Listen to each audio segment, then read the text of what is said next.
रेश्मा क्रिएशनमध्ये माझा सर्वांना नमस्कार। मी तुम्हाला आता दुसरी स्टोरी सांगत आहे। एक राजा असतो आणि तो राजा लोहाराला एक चंदनाची बाग भेट देतो। चंदनाची बाग भेट दिल्यावर तो लोहार त्याचं काय करावं म्हणून तो त्याचा सगळा कोळसा करतो आणि विकतो। तो कोळसा करून विकून टाकतो आणि मग एक दिवस राजा त्या रस्त्याने चाललेला असतो की याची परिस्थिती सुधारली का नाही पाहावं म्हणून जातो। तर रस्त्याने पाहतो तर त्याची परिस्थिती आहे तशीच असती। मग तो जातो त्याच्याकडं आणि तो पाहतो आणि म्हणतो, अरे तू काय केलं? तो सगळं सांगतो की मी कोळसा करून विकला। आणि मग तो हे दांडकं घे आणि चंदनाच्या व्यापाऱ्याकडे जा। आणि तो त्या चंदनाच्या व्यापाऱ्याकडे जातो आणि त्याला त्या दांडक्याचे बरेच पैसे मिळतात। आणि मग तो रडू लागतो, म्हणतो, राजा मला परत भेट द्या परत चंदनाची बाग।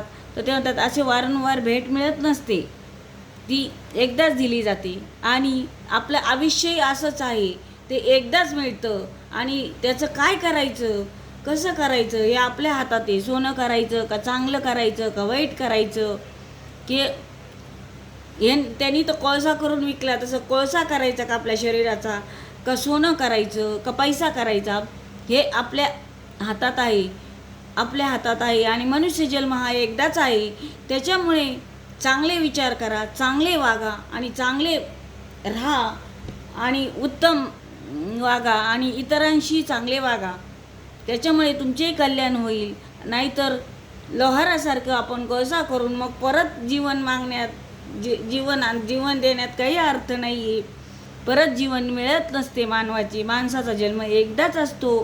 त्याच्यामुळे त्याचं सोनं करा आणि चांगले राहा आणि चांगले वागा। शेवटी आपल्याला मरते खिपी मग ते आठवतं की आपण काही करायचं असतो, तो देवाला म्हणतो काही वेळ दे, पण तेव्हा वेळ शिल्लक नसतो, आपला वेळ संपलेला असतो आणि आपण मग देवापाशी मागतो की मला थोडा वेळ दे, थोडं हे दे, पण तेव्हा काही उपयोग नसतो।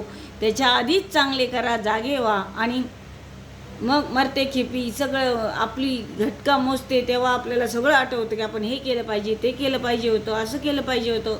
त्याचा काही उपयोग नाही। म्हणून माणूस जन्म एकदा आहे, त्याचं कल्याण करा, देवधर्म करा, लोकांचे तळतळाट घेऊ नका आणि व्यवस्थित वागा। माझी गोष्ट आवडल्यास लाईक करा, सबस्क्राईब करा।